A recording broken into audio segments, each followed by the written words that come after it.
Rais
ambayo yameweza kuafikiwa. Kumbuka ni kila mwaka ama ni hatua ya kila mwaka ambayo rais huweza kuifanya katika kufika bunge hili. Kwa hivyo mwaka jana pia aliweza kuwa hapa na akaweza kuzungumzia masuala tofauti tofauti. Hivi leo pia atakuwa anafika kuweza kuzungumzia masuala ambayo Wakenya wanaweza kuwa wanatarajia kuona.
Na tuombe.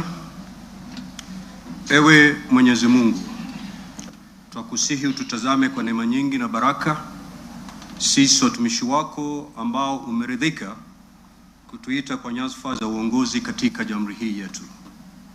Twakuomba utuajalie tuyatende na kufikia mambo yote atakayofikishwa mbele yetu kwa njia ya haki na uaminifu, ili kustawisha amani, ufanisi na heri ya nchi yetu na wale ambao haja zao umezikabidhi mikononi mwetu. Amen. You may be seated.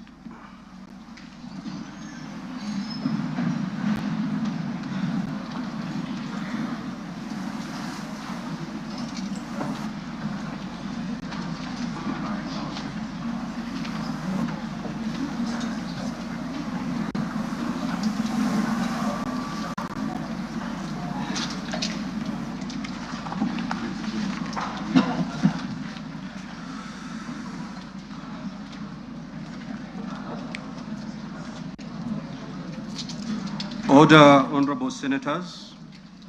Your Excellency, the Honorable Dr. William Samoei Ruto, CJH, President of the Republic of Kenya and Commander-in-Chief of the Defense Forces, the Right Honorable Dr. Moses Wetangula, EGH, MP, Speaker of the National Assembly, Honorable Members of Parliament, Article 132(1)(b) of the Constitution provides that the President shall address a special sitting of Parliament once every year and may address Parliament at any other time. Article 132(1)(c) of the Constitution further provides that the President shall, among others, once every year report in an address to the nation all the measures taken and the progress made or achieved in the realization of the national values referred to in Article 10 of the Constitution. In addition, Article 247 of the Constitution requires the President, in his capacity as the chairperson of the National Security Council, to report to Parliament annually on the state of the security of the country. In this regard, the Chief of Staff and Head of Public Service, via the letter reference EOP/1 Cap.26/4A Volume 7/1, dated the 3rd of September 2025, informed the Speakers of the Houses of Parliament of the intention of His Excellency the President to address Parliament. Consequently, and upon consultation, the address to Parliament by His Excellency the President was scheduled for today, Thursday 20th November 2025. Pursuant to Standing Order 25(2) of the Senate Standing Orders, I notify honorable senators of the place, date, and time of today's special sitting via Gazette Notice number 16/518, which was published in a special issue of the Kenya Gazette on Wednesday 12th of November 2025. Further, together with the Right Honorable Speaker of the National Assembly, we notified all members of Parliament and the general public of today's special sitting via notices placed in the Daily Nation and the Standard newspapers of Wednesday, 12th November 2025. Accordingly, honorable members, this special sitting is properly convened. I thank you.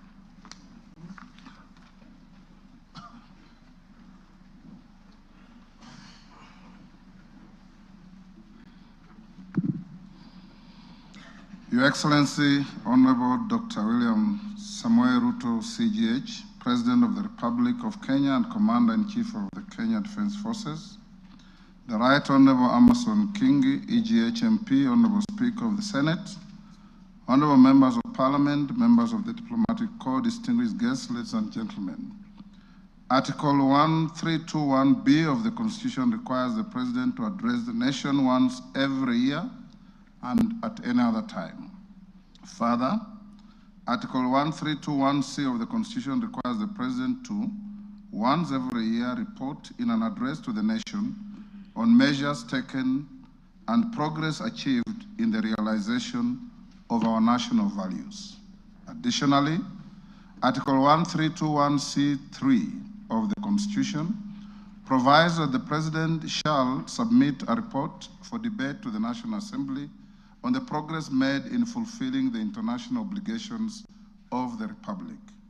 In this regard, honorable members, by way of a message to the House, His Excellency the President conveyed his desire to address a special sitting of the Houses of Parliament today, 20th November 2025.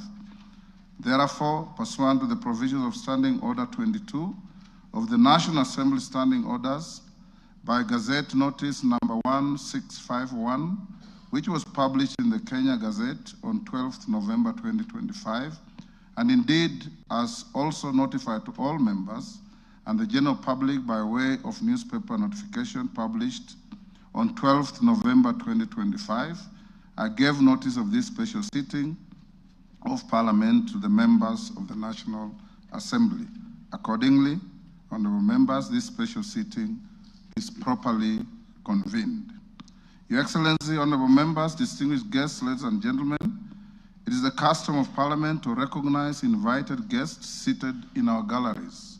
I therefore wish to recognize the following guests who are seated in the Speaker's row. Her Excellency Rachel Ruto, First Lady of the Republic of Kenya, and other members of the First Family. His Excellency, the Honorable Professor Kithure Kindiki, EGH, the Deputy President of the Republic of Kenya. The Honorable Musalia Mudavadi, EGH, the Prime Cabinet Secretary, and Cabinet Secretary, Minister of Foreign Affairs and Diaspora Affairs. Your Excellency, honorable members, also present this afternoon is the Chief Justice and President of the Supreme Court, Honorable Lady Justice Martha Koome, EGH.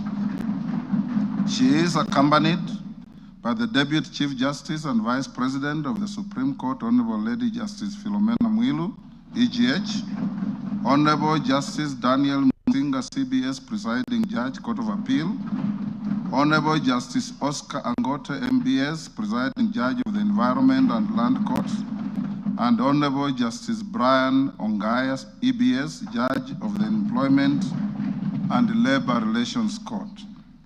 We are also honored to have in our midst the immediate former Speakers of the Houses of Parliament, the Honorable Francis Ole Kaparo, the Honorable Ekwe Ethro, and the Honorable Kenneth Lusaka, EGH, the Governor of Bungoma County, and Clerk Emeritus of the National Assembly, Ambassador Michael Sialai, CBS. Also in the gallery, we have the Chairperson of the Council of Governors, who is also the Governor of Wajir County, the Honorable Ahmed Abdullahi, and the Honorable Johnson Sakaja, Governor of Nairobi City County. May I also accord special recognition to all Cabinet Secretaries present and particularly acknowledge 5 of them who are former ranking members of the Houses of Parliament, namely Honorable Aden Duale, EGH, former leader of the majority party in the National Assembly, Honorable Kipchumba Murkomen, EGH, former Senate Majority Leader, Honorable John Badi, EGH, and Honorable Opio Wandai, EGH, both former leaders of the minority party in the National Assembly, and the Honorable Alice Wahome, EGH. If Honorable Mutai Kagwe is present, he's also a former member of the House, I acknowledge him. I also acknowledge Principal Secretaries and members of the Diplomatic Corps, heads of constitutional commissions, and independent offices and state corporations present. You are all welcome to Parliament. Your Excellency, I wish to make a special welcome to Parliament and mention the Chief of the Kenya Defense Forces, General Daniel Kahariri, and the respective service commanders, the Inspector General of Police, and other leaders of our disciplined forces who are seated at the Speaker's row. Parliament deeply appreciates your outstanding contribution to the national defense, security, and distinguished service to our nation. To all invited guests, we say, Karibu Bunge. Your Excellency, honorable members, distinguished guests, ladies and gentlemen, I wish to draw your attention to the officer standing to the right of the chamber in green. He is the Chief Sergeant at Arms of the National Assembly, Mr. Aloisio Lekulo, OGW.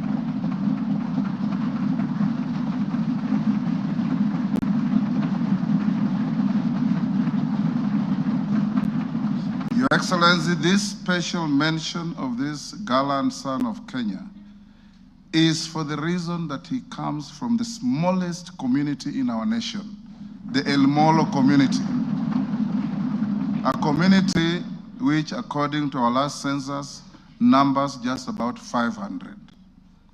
He has risen through the ranks as a high school teacher, as a DO, and competitively employed in Parliament in the year 2006 in the Sergeant's office, rising to become the Chief Sergeant at Arms.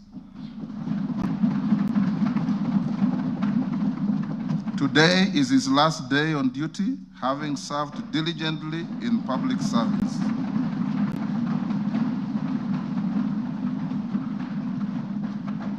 The National Assembly had a special session where we paid tribute to him, and we thank him for the distinguished service he has rendered to the nation and wish him well. Your Excellency, honorable members, distinguished guests, ladies and gentlemen, it's now my singular honor and privilege to invite His Excellency, the President of the Republic of Kenya and Commander-in-Chief of the Defense Forces to address this special sitting of Parliament. Your Excellency, you're most welcome.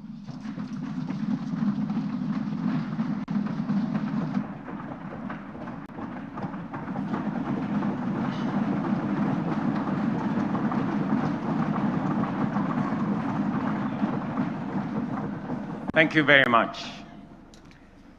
The Honorable Speakers of the National Assembly and Senate, the Honorable Members of the National Assembly and Senate, the Chief Justice and the leadership of the Judiciary, Cabinet Secretaries, Your Excellencies, distinguished guests, fellow citizens, ladies and gentlemen. 2 years ago, when I delivered my first State of the Nation address, I had a vision to sell. Today, I have a story to tell.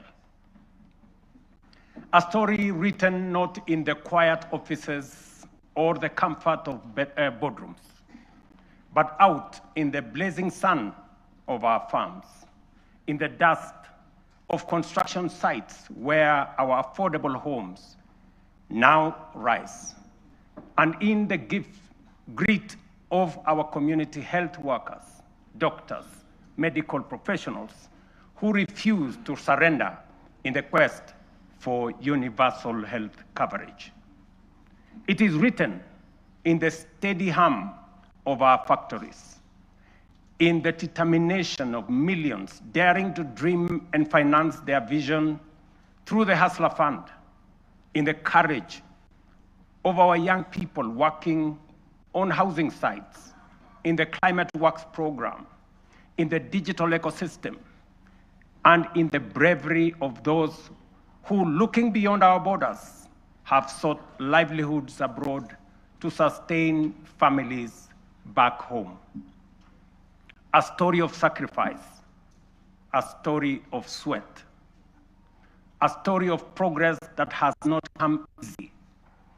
It is a story you can see in the numbers, feel in the homes, and trace in the lives transformed across our republic. A story whose facts are available for all to examine, except perhaps for the cynical who have no facts. Today, the evidence is clear, evidence of promises made and promises kept. In just 3 years, we have built not monuments of words, but foundations of progress. And yet, even with these achievements, I am convinced that this is only but the beginning. Mr. Speaker, honorable members, as I prepared this address, I reflected deeply on the long road we have traveled as a nation. 62 years shaped by struggle, sacrifice, hardship, triumph, and milestones that have affirmed our spirit. From that reflection came one undeniable truth. We have made commendable progress, but Kenya still punches way below its true weight.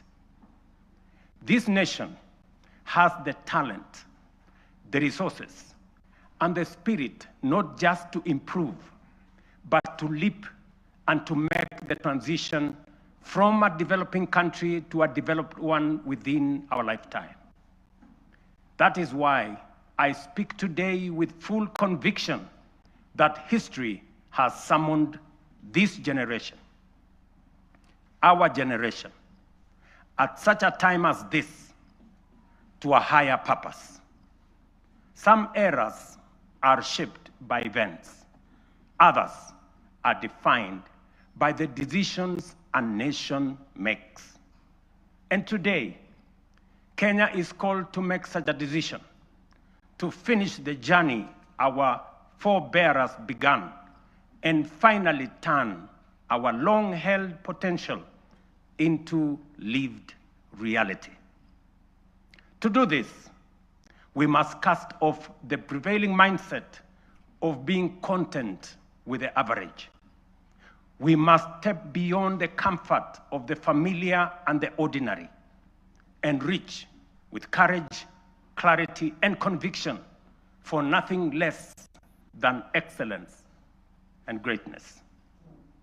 Therefore, as we examine the achievements of the past 3 years, results that have laid a firm foundation for equality of opportunity and a nation where no one is left behind, today I will also place before you not just a vision, but a national project that is realistic, grounded, and entirely within our reach. A vision not just to grow, but to transform. A roadmap not merely to move forward, but to rise from developing to developed, to rise from potential to reality, to rise from promise to prosperity, to rise from the third to the first world, to rise finally into the Kenya we have long imagined, the Kenya we deserve. For long, our ambition was held hostage by small thinking and ordinary expectations. But that era must now be confined to the past. Today, we stand on the threshold of something far greater, a moment in which we can say that our parents dreamed of and what our children yearn for, we will accomplish in our lifetime. As we know, this is achievable because others have done it before. I have often spoken of the Asian tigers, South Korea, Singapore, Hong Kong, Malaysia. And by the way, members, the Prime Minister of Malaysia will be here this weekend. Countries that at independence were our peers in nearly every measurable way. They had no extraordinary resources. They were not superhuman. They simply had the courage to make bold, disciplined, deliberate choices. They invested in their people, demanded excellence, and refused to be trapped in the limitations of their circumstances. They refused to make peace with mediocrity. Today, they stand as first world economies. If they could rise, so can Kenya. It can be done. Let me repeat. It can be done. Later in this address, I will set out the strategic choices, the reforms we will deepen, the sectors we will unlock, and the investments we will prioritize to move Kenya to the next level. I say all this not as a personal badge of honor, but as a recognition of what we have achieved together, the Kenyan people, the leadership in all arms of government, and across all political formations. Honorable members, the last 3 years have not been easy. We have agreed, sometimes disagreed, and at times those disagreements have carried great cost. We have compromised, we have confronted hard truths, and we have endured storms none of us invited. But we all take comfort that it has not been for nothing, for this is how far we have come.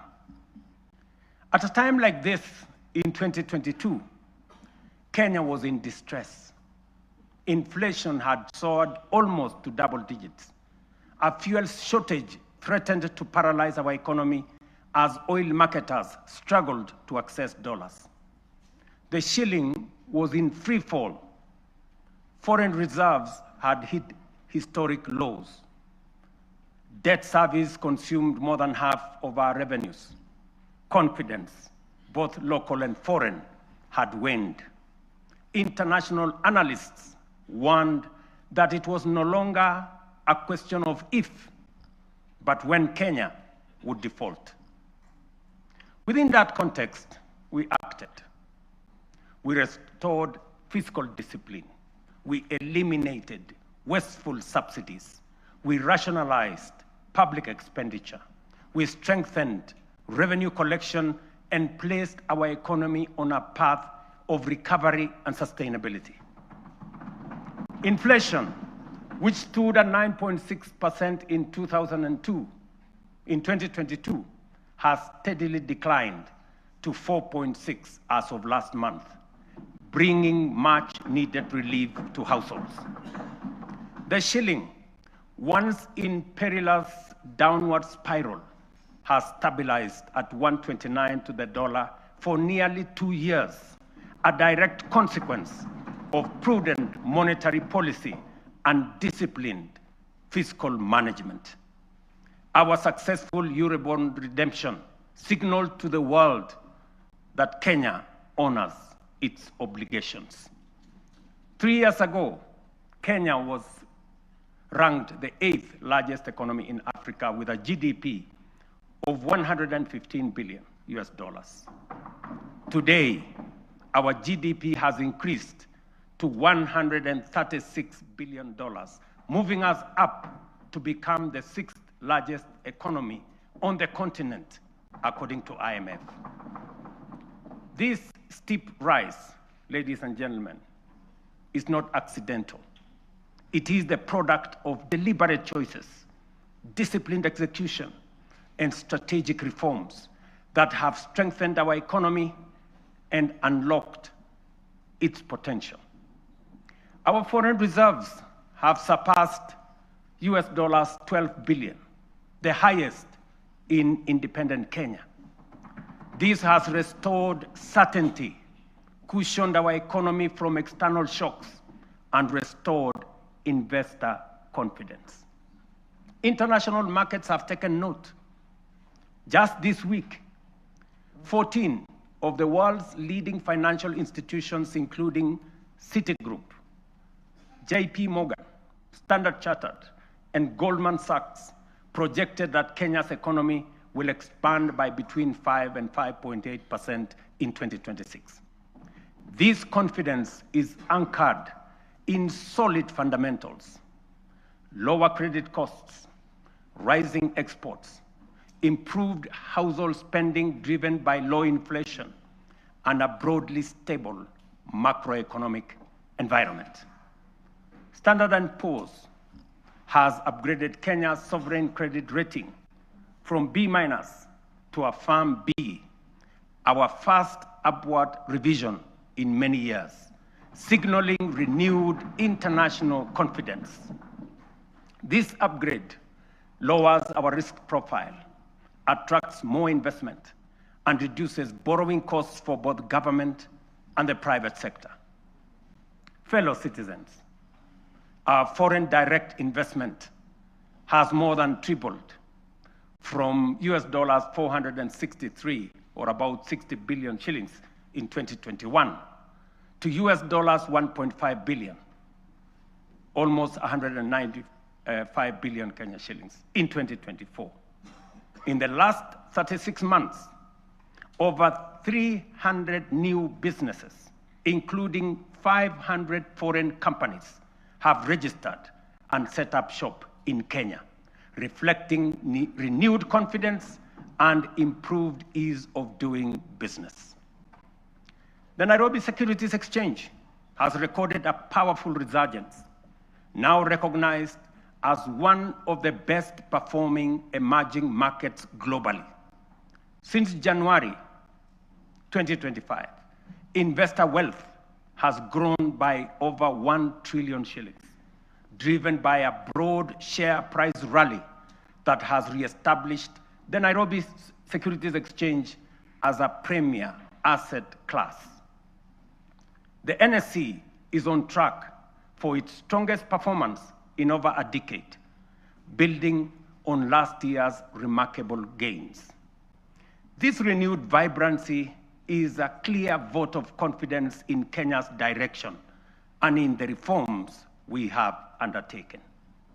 In short, Mr. Speaker, honorable members, the world's most respected economic assessors and market sentiment are affirming that what we already know, that our economy is strengthening, our prospects are brightening, and confidence in Kenya is rising. Our critics, the high priests of eternal pessimism, who criticize without responsibility and tear down without offering alternatives, will want you to believe that our economy is going in the wrong direction. But while everyone may speak their mind, and that is the beauty of our democracy, no one is entitled to manufacture self-serving falsehoods and traffic them as facts. And facts are exactly what I present here today: clear, verifiable, and indisputable. Mr. Speaker, one of the greatest contributors to the high cost of living is the cost of food. Kenyans in 2022 marched with empty sufurias, a stark symbol of frustration and unbearable cost of basic commodities. From the very outset, we made an intentional and strategic decision to subsidize production and not consumption. We understood that lasting relief would not come from temporary subsidies and price controls, but from strengthening the foundations of agricultural production. We also recognized that agriculture is not merely another sector of our economy. It is the lifeline of our nation. If we were to secure households, stabilize prices, create jobs, expand industry, and spur exports, agriculture had to be the fulcrum of our transformational agenda. To organize the sector and improve service delivery, we launched an integrated digital platform to register farmers. In 2022, fewer than 300,000 farmers were on record. Today, over 7.1 million farmers are registered on the Kenya Integrated Agricultural Management Information System, giving us visibility to design scientific targeted interventions and eliminate extortionists, getaway brokers, and drive out cartels and middlemen. This has enabled us to implement the fertilizer subsidy program at scale. To date, over 21 million bags of affordable fertilizer have been distributed, reducing the price by nearly 2/3 and saving farmers Kenya shillings 105 billion so far. This year alone, we delivered 7 million bags of fertilizer and 35 million kilos of certified seed. And next year in 2026, we plan to distribute 12.5 million bags across all the 1,450 wards, ensuring every farmer has access to affordable inputs. The impact has been phenomenal. Productivity in all our agricultural sectors has gone up. National maize harvests have risen from 44 million bags in 2022 to 67 million bags in 2024, setting the stage for a historic harvest this year of 70 million bags. The results are visible in markets and homes. The price of a 2-kilogram packet of flour has fallen from what it was 250 in 2022 to as low as 130 today. For millions of households, this is meaningful daily relief. The transformation across our value chains is equally compelling. Tea production has grown, with earnings rising from Kenya shillings 138 billion in 2022 to Kenya shillings 215 billion in 2024, a 56% increase. The coffee sector, once on the brink of collapse, is roaring back. Nearly 50,000 seedlings have been distributed. Earnings have risen from an average of Kenya shillings 70 per kilo to now between 120 and 150 shillings per kilo. We are on track to increase exports from 48,000 metric tons to 60,000 metric tons this year, and projected to reach 150 million tons in 3 years' time. Edible oils acreage under production expanded by 90% between 2022 and April 2025, cutting the edible oil import bill by 17 billion in 1 year. By 2027, we aim to halve this bill, saving Kenya nearly 60 billion in foreign exchange. Cotton production has nearly tripled. Cashew nut yields have grown following the distribution of 900,000 seedlings, and so has coconut output after the provision of 1 million seedlings. The sugar sector, long troubled, is now stabilizing. Area under cane is up by 200,000 acres. Production has surged 76% to over 815,000 metric tons. Imports are down 70%. To secure this process, we have leased Nzoia, Muhoroni, Sony, and Chemelil factories to competent private sector operators. Our livestock value chain is rising. Leather exports are up 56% to Kenya shillings 2.5 billion.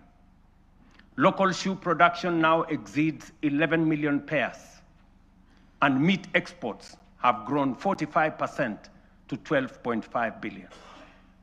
In dairy, milk production has surged to 5.3 billion liters, while exports have nearly doubled to 9.4 billion. Dairy farmers' support has enhanced with the installation of 230 new milk coolers. Nearly 8 million animals have been vaccinated, and Kevevapi has produced a record 94 million vaccine doses, which are used locally and also exported to our neighbors in the region. We have reduced the cost of sex semen from 8,000 shillings per dose to 1,000 for our dairy farmers. The outcome of these reforms is unmistakable. We have enhanced food security, raised farmer incomes, driven agro-industrialization, and expanded Kenya's export footprint. This is the transformation we promised, now unfolding across our nation, fulfilling the national values and principles of governance, particularly sustainable development, as required under Article 10 of our Constitution. It is in accordance with this constitutional duty that I report to this House today. Mr. Speaker, honorable members, let me now turn to healthcare, the foundation of human dignity and the heartbeat of every nation that chooses compassion over neglect. Over the last 3 years, we have undertaken the most ambitious transformation of health systems since independence. Reforms rooted in equity, powered by innovation, and guided by a simple conviction that every Kenyan, wherever they live and whatever their means, deserves equal care. 27 million Kenyans are now registered in SHA, more than triple the number ever reached by the former NHIF. This is a demonstration that leaving no one behind was and is not a slogan. It is a promise on course to fulfillment. Additionally, more than 10,000 health facilities across the country have signed in to serve under this new system. But honorable members, real healthcare begins long before patients reach a hospital.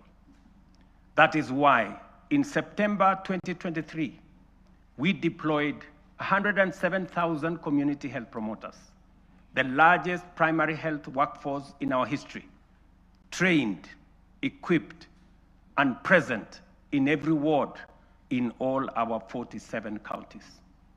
Their impact has been extraordinary. Consider 3 statistics. 8.9 million households have so far been visited. 9.9 million diabetes screenings have been done with 134,000 cases diagnosed. 6.5 million hypertension screenings have been conducted with 305,000 cases confirmed. Millions of lives have been touched and thousands saved. This is what equity looks like. This is the meaning of universal health care. This is leaving no Kenyan behind indeed. Behind these numbers stand the community health promoters, quiet, devoted, tireless, heroes of this new era. Today, we honor them. We thank them. To them, we say Kenya is healthier because of you. Mr. Speaker, when I promised that those unable to pay would be supported by government under UHC, the cynics scoffed as usual. Today, we are paying premiums for 2.3 million vulnerable Kenyans, including orphans, widows, the elderly, and those without income, because for them, healthcare is not a privilege. And I must commend members of this august House who have stepped in to support vulnerable families in this gesture. We are also modernizing hospital equipment through the National Equipment Service Project, replacing the old MES model that burdened counties with heavy upfront costs. Under the new fee-for-service system, private partners install, maintain, and run state-of-the-art equipment, and public facilities pay only when they use them. We have overhauled KEMSA to end the chronic crisis of drug shortages, raising medicine availability, from 48% to 68%, and to a projected 90% by the end of this year and 100% by March next year. This is more than healthcare reform. It is a long-deferred promise finally taking shape.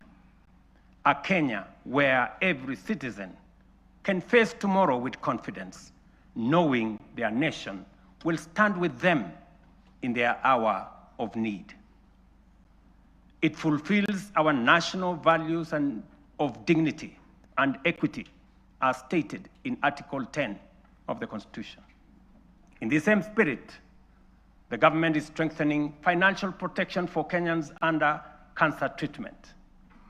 Social Health Authority will enhance the cancer benefits package from the current 550,000 shillings to Kenya shillings 800,000, effective December 1. This enhancement responds to the rising cost of sustained cancer care and ensures that patients can access quality, uninterrupted treatment without facing financial hardship. Mr. Speaker, honorable members, when I assumed office, our education sector was in distress with a strained CBC transition, a chronic teacher deficit, universities on the edge of insolvency, and overstretched infrastructure. We moved quickly to restore education as the great equalizer. Through the student-centered funding model, scholarships and loans now follow need and merit, placing the learner at the center. Nearly 500,000 students have already benefited from this model. We then tackled the teacher crisis head-on. We have hired, as you all know, 76,000 teachers with 24,000 more to be brought in by January next year. That will translate to 100,000 teachers in 3 years, an achievement unmatched in the history of our country. Together with the national government CDF, we have delivered 23,000 new classrooms and 1,600 laboratories are under construction, easing congestion and giving CBC the dignified facilities it requires. TVET has become the engine of practical skills. Enrollment has leaped from 341,000 in 2022 to 718,000 as young Kenyans embrace engineering, ICT, modern agriculture, hospitality, design, and the trades that power a modern economy. In strengthening education at every level, we are giving life to the national values in Article 10, especially equity, human dignity, and sustainable development, ensuring every child has a fair chance to rise. Mr. Speaker, honorable members, 3 years ago when we said we would deliver affordable housing, the cynics dismissed it. They said it was fantasy. When they realized we were serious, they called it impossible. And when we broke ground across the country, they suggested that these projects would stall.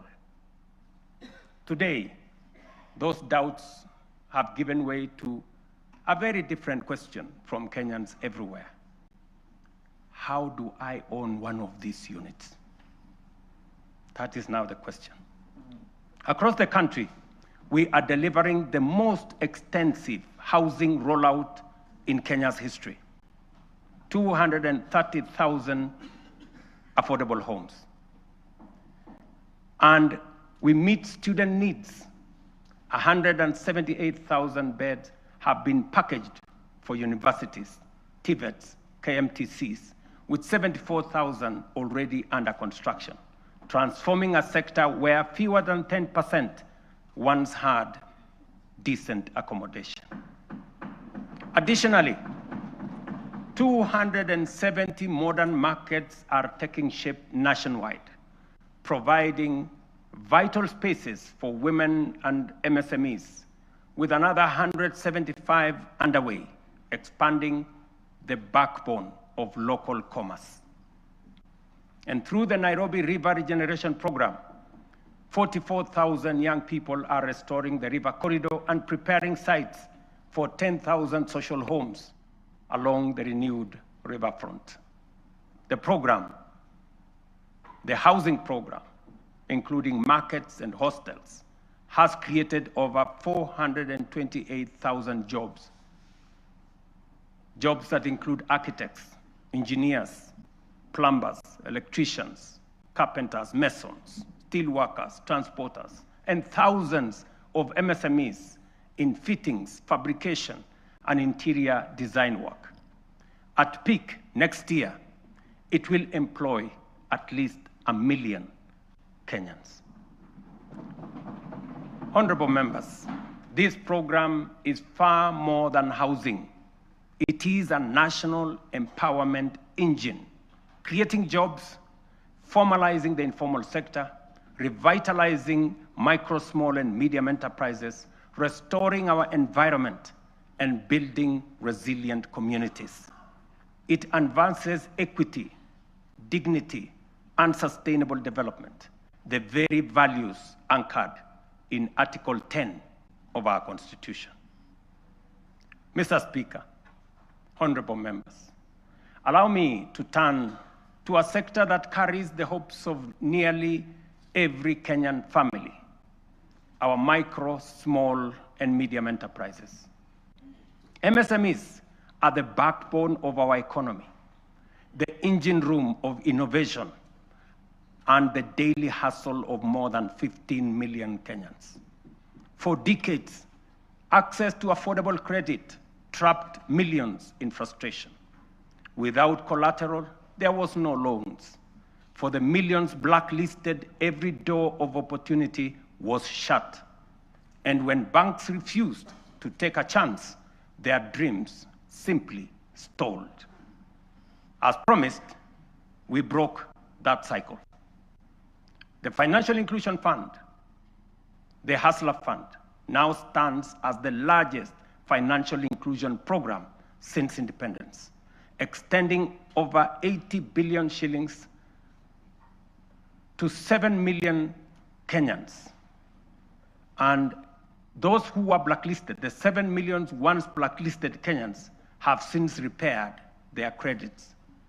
3 million small businesses and their owners, previously locked out of the formal finance, are now banked. And 2 million Kenyans are now frequent borrowers. Today, through the Hustler Fund Bridge Facility, 800,000 entrepreneurs are accessing up to 150,000 shillings each without collateral to expand and grow their businesses. But honorable members, credit alone is not enough. Many young people do not lack ideas, they lack opportunity.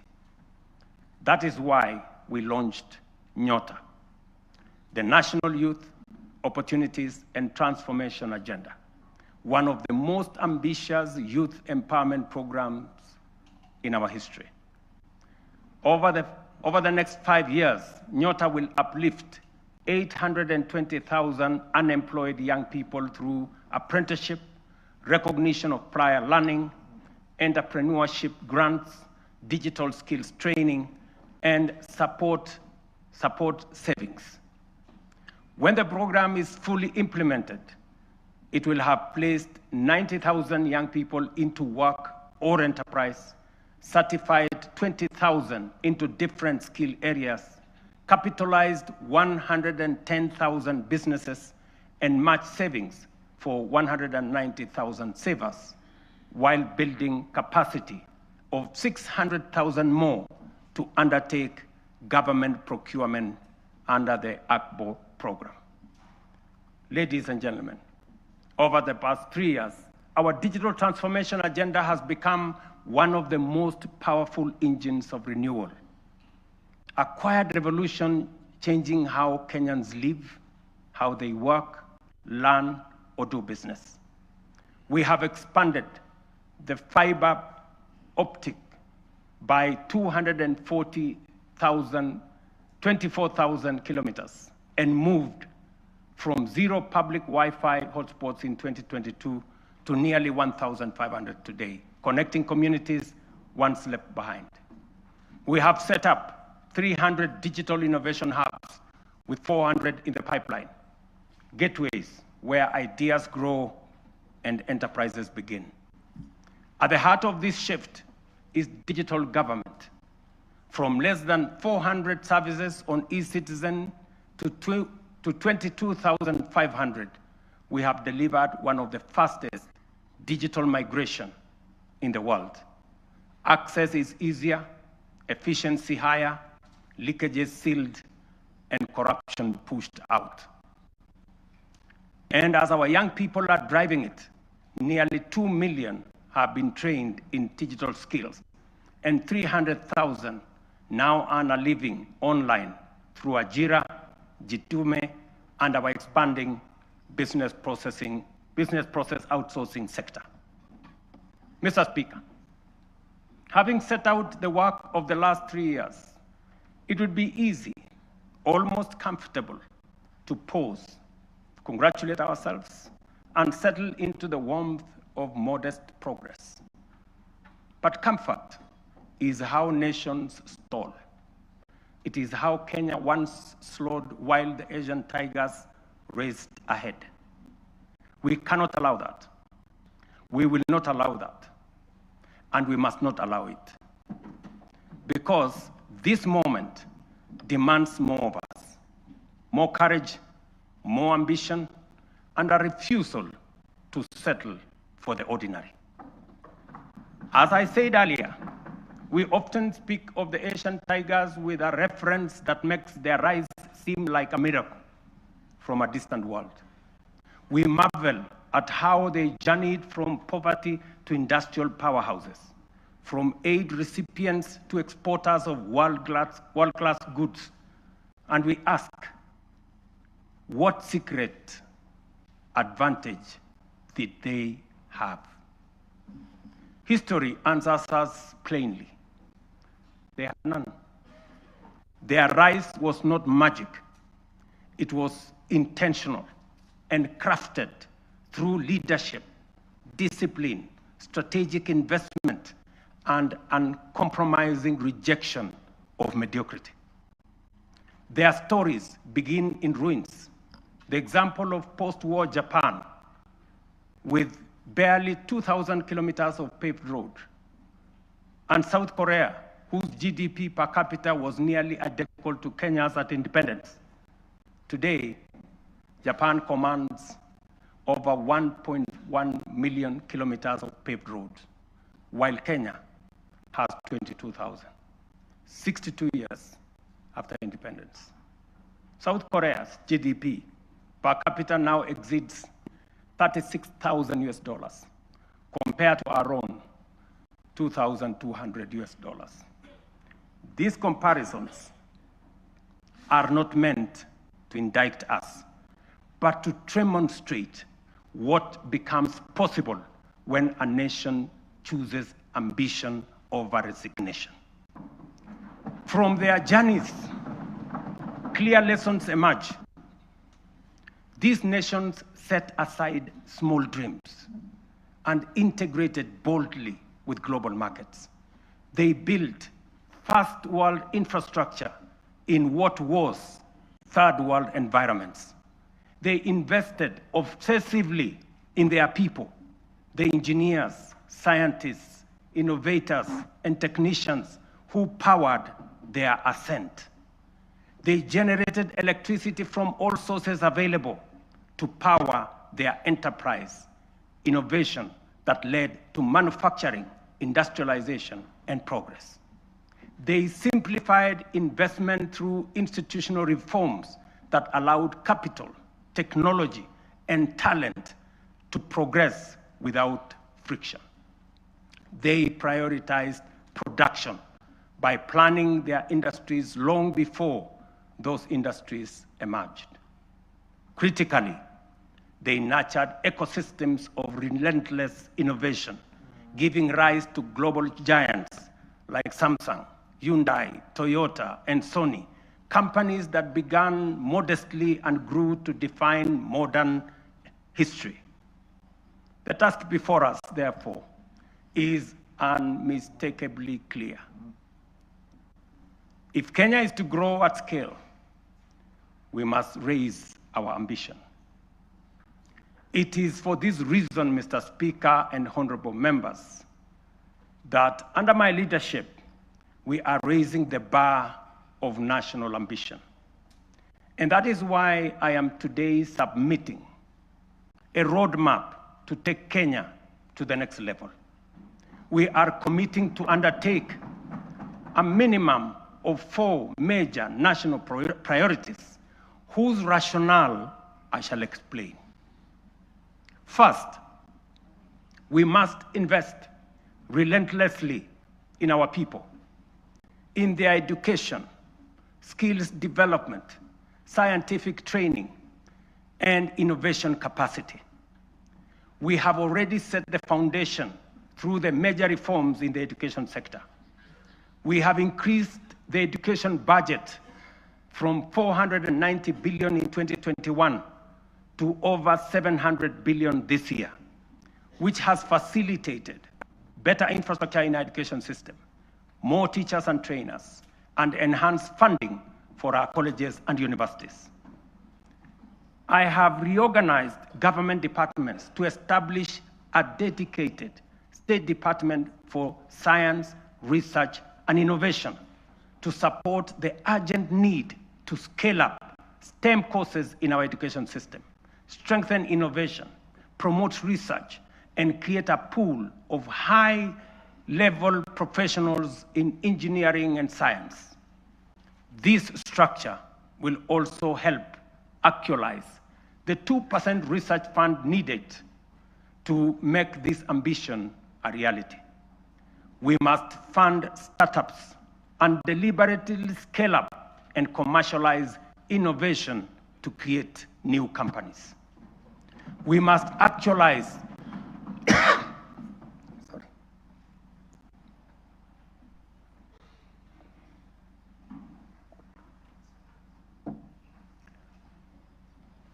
We must actualize the National Research Fund, moving from the current 0.8% of GDP to 2% of GDP. This leaves us with a shortfall today of 180 billion. Progressively, we should grow the fund to 1 trillion over the next 10 years. We will mobilize domestic public resources, private investment, venture capital, and other private sector financing to drive this effort, because no nation rises above the abilities of its citizens. Let me repeat that.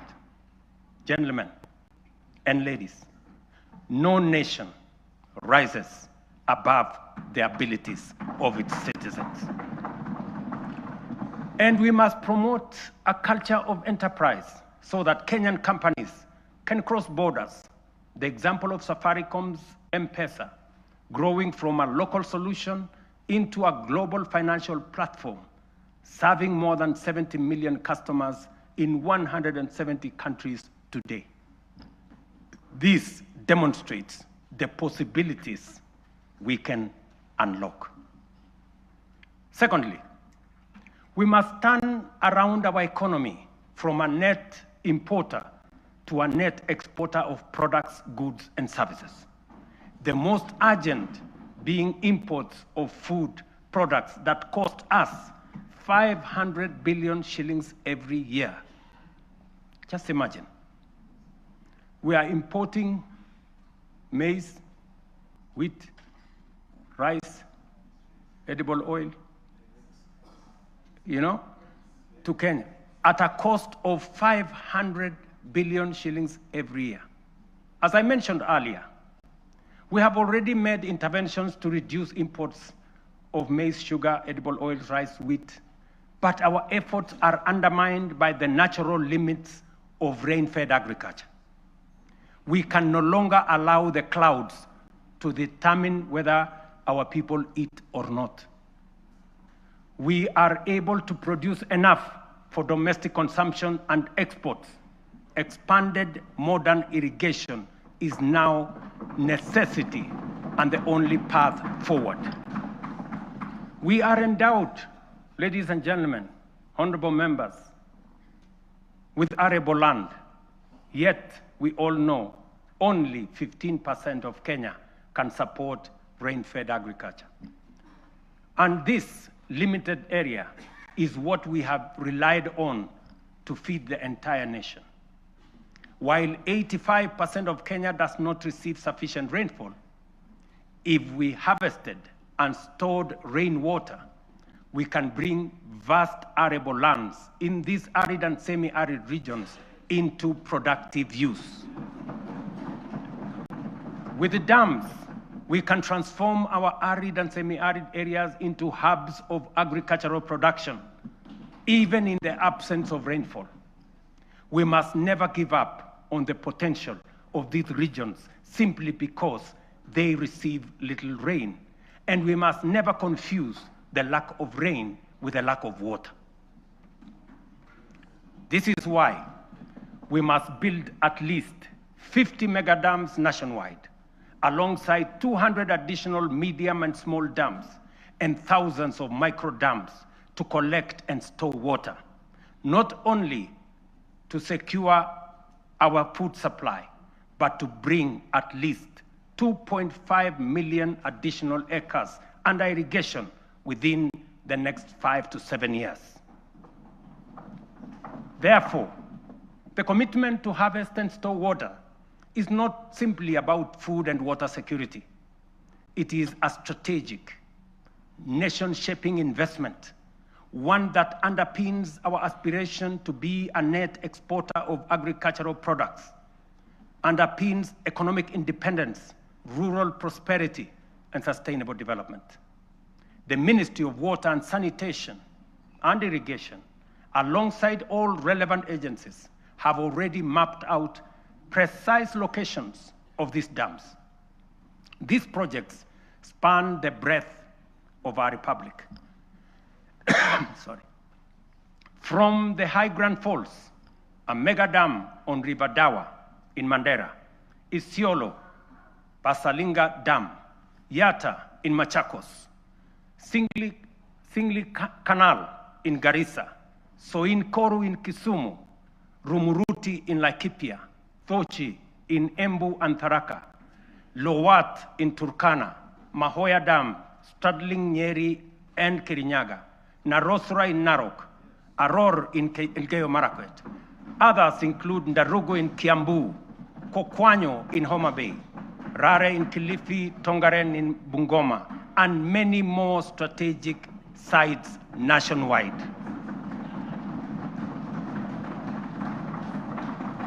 Mr. Speaker, expanded irrigation will also supply the volumes, consistency, and quality of raw materials required for our next economic frontier, which is agro-industrialization. Irrigation will produce the raw materials, and our SEZs, EPZs, and county aggregation and industrial parks will convert them into high-value products for national, regional, and global markets. Honorable members, energy is the lifeblood of any modern economy. No nation has developed without abundant, reliable, and affordable power. This is our third national priority. Although we have an installed capacity of 3,300 megawatts, the intermittence of solar and wind means our farm capacity is only 2,300 megawatts, far below what the Kenya of the present, let alone tomorrow, will require. To drive domestic electrification, industrial manufacturing, e-mobility, green industrialization, digital expansion, and a technology-enabled future, we must dramatically expand power generation. Kenya is blessed with diverse, largely underexploited renewable sources, including geothermal, solar, hydro, wind, and nuclear, to undertake large-scale value addition, agro-processing, manufacturing and industrialization, sufficient, affordable, and reliable energy is a top imperative. Modern technologies, such as data centers and artificial intelligence, require large-scale energy supply. To modernize our economy, leverage on technology to create new opportunities, and to turn our agriculture and natural resources into products, manufacturing and industrialization consume many megawatts of energy.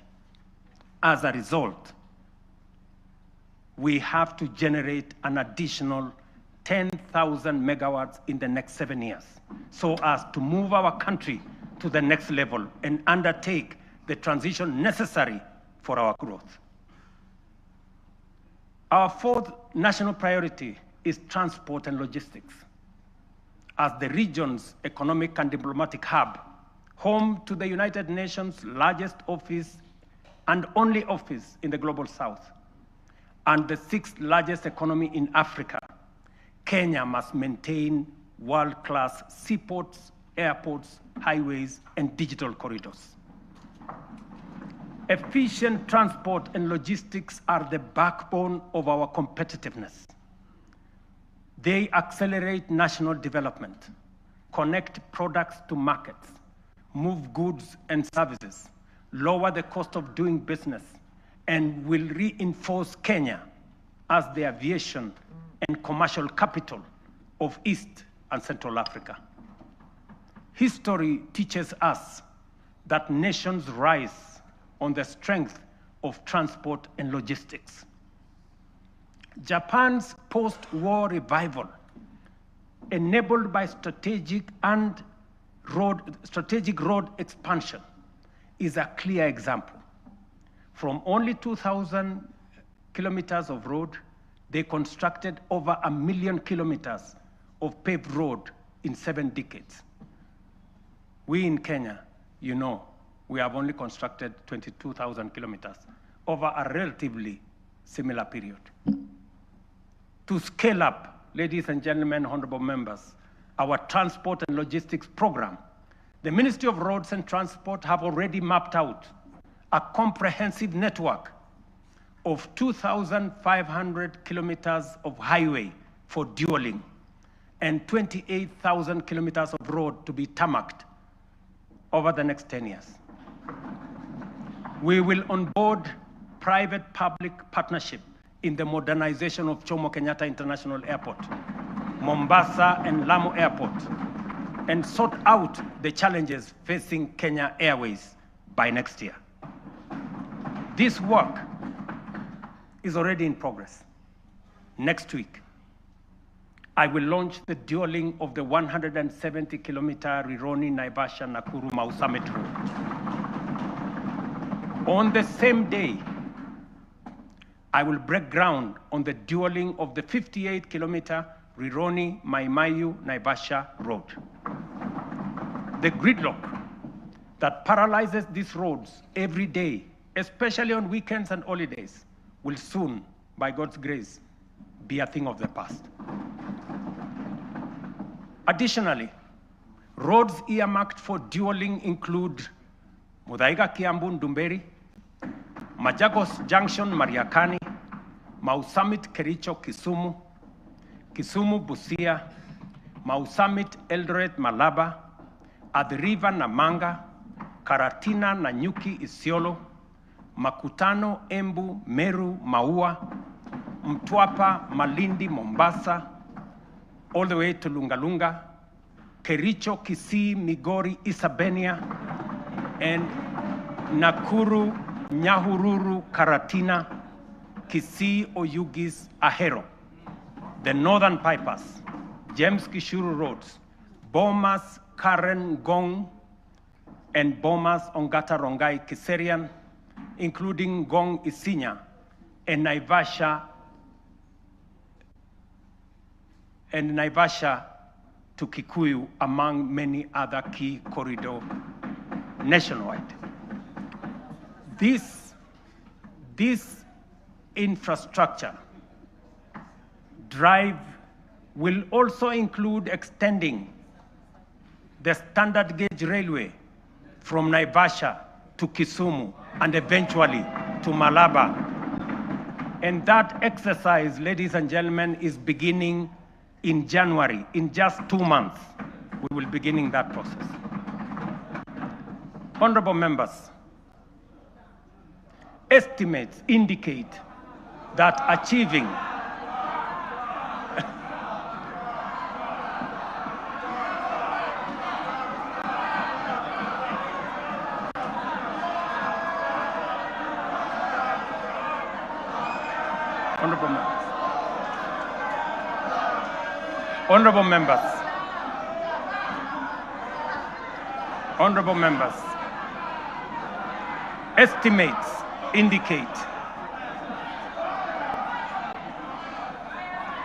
Honorable members,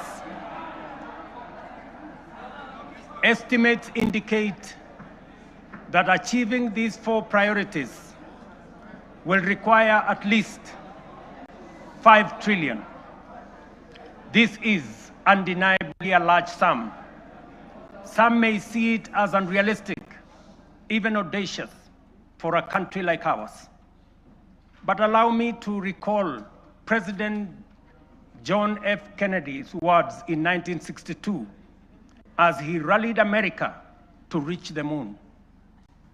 And this is what he said, and I quote, "We choose to go to the moon in this decade and do the other things, not because they are easy, but because they are hard.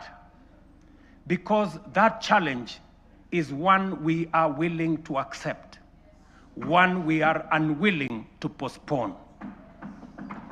These 4 projects are our national imperatives, commitments we must embrace without hesitation, not because they are easy, not because they are cheap, but because they are absolutely necessary, because they are worthy of our time. This is the assignment of our generation. This is the purpose for this administration and this parliament, the 13th parliament. And this is the moment we must rise up to. Which brings us to the next question. Given our fiscal constraints, how shall we finance these transformative projects and do so sustainably? The answer, ladies and gentlemen, lies in 2 key financing vehicles: the National Infrastructure Fund and the Sovereign Wealth Fund. As noted earlier, our development ambitions require sustained, large-scale investment in education, in roads, in energy, water systems, logistics, transport, and digital network. Yet, our fiscal space is narrow. We cannot continue funding essential infrastructure through unsustainable borrowing and burdening taxpayers with additional taxes. But neither can we afford to postpone these imperatives without risking our future.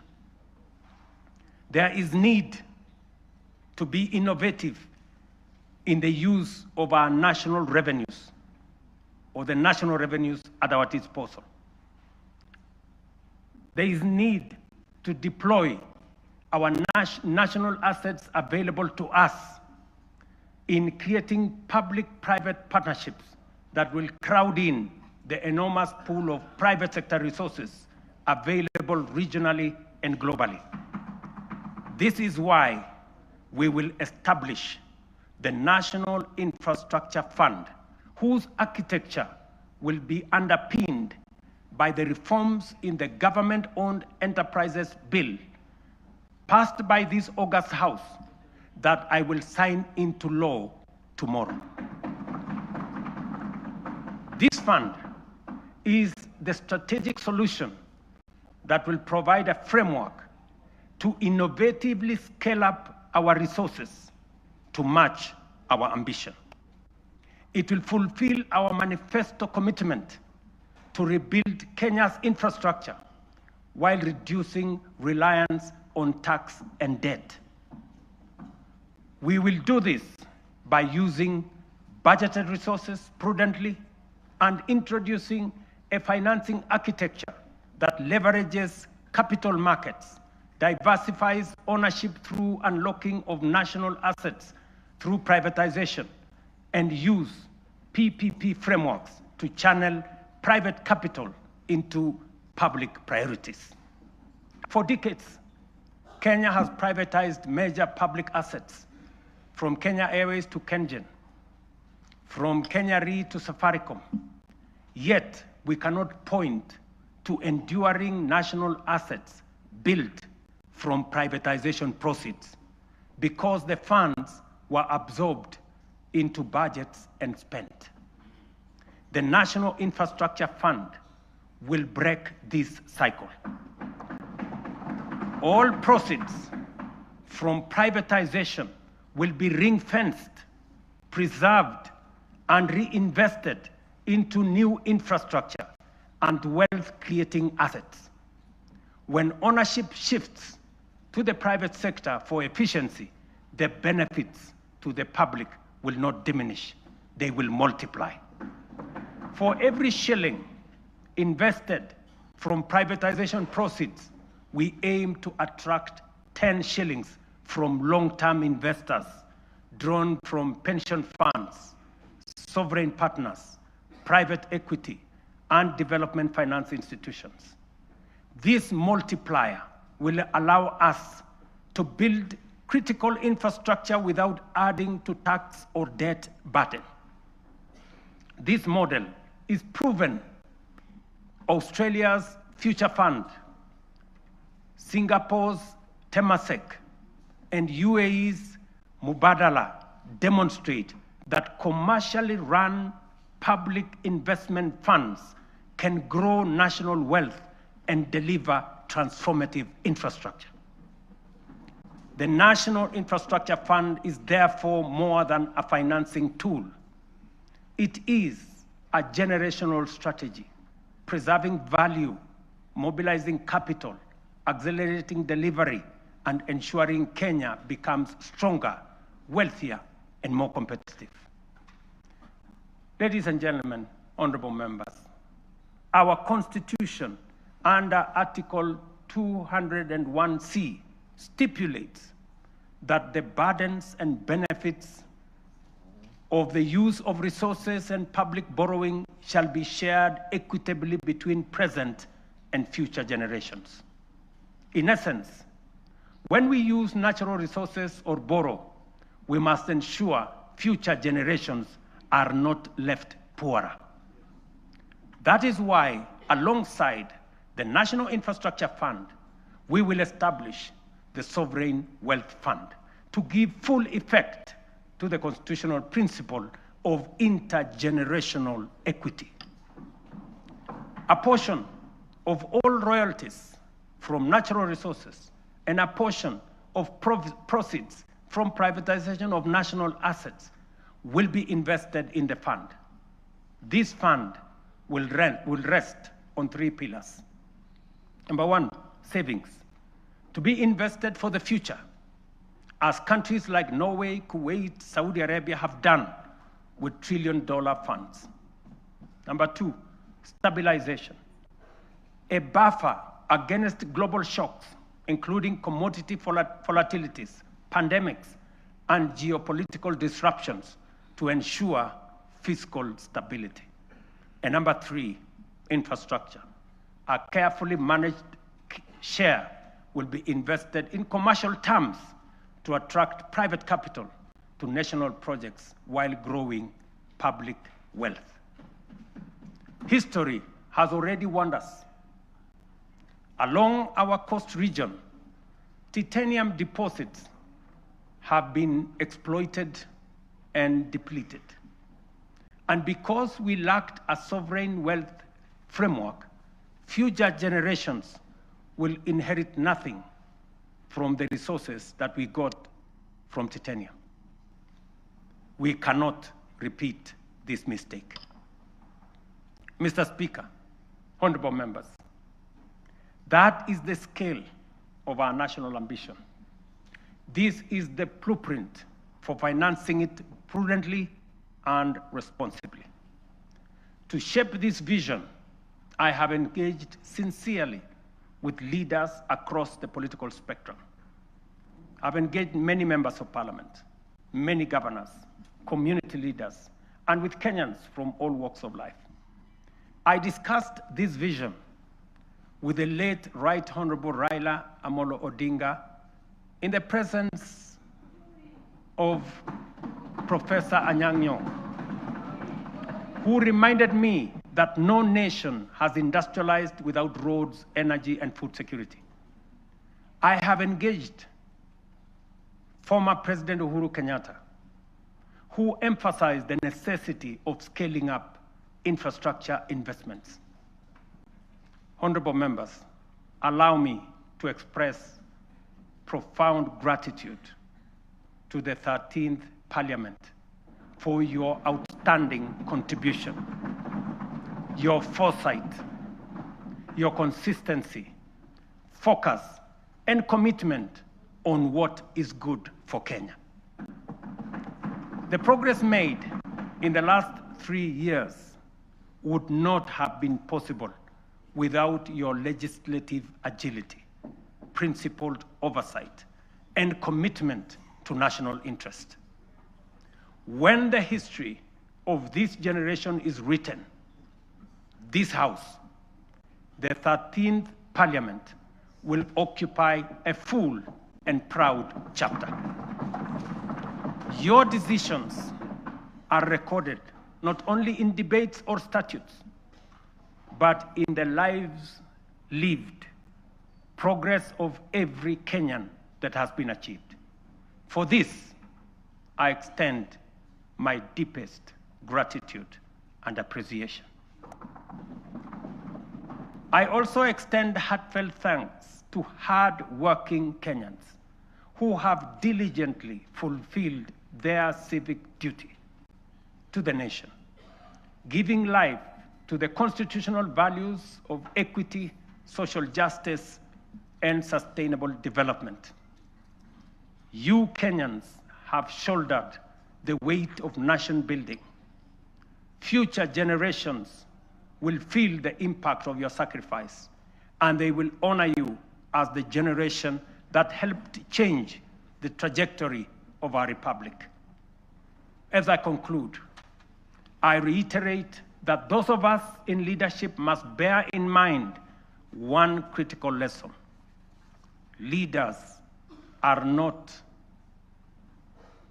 ultimately judged by the vision they carry, or the statements they make, or the mantra they repeat. They are judged by the actions they take, the values they generate, the difference they make, and the impact they leave in the lives of the people.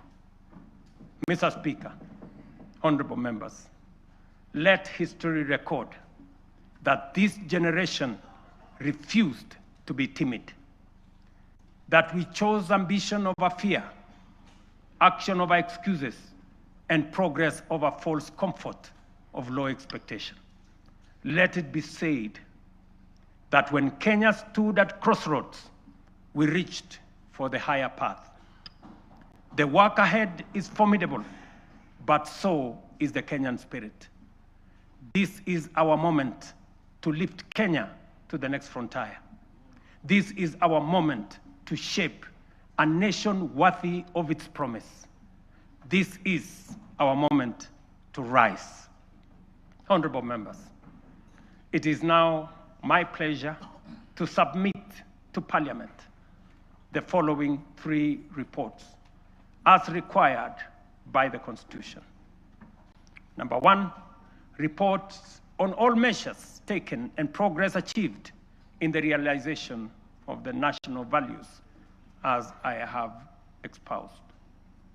Number 2, report on progress made in fulfilling the international obligations of the Republic. And number 3, the report of the state of security of the country.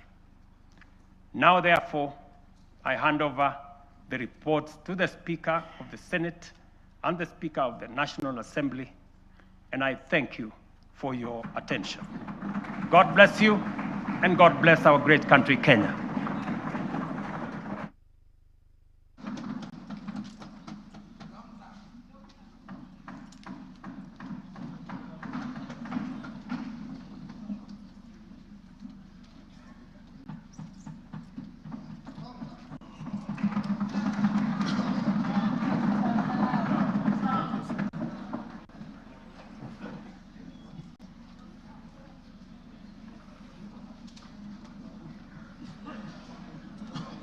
Honorable members, let us be upstanding.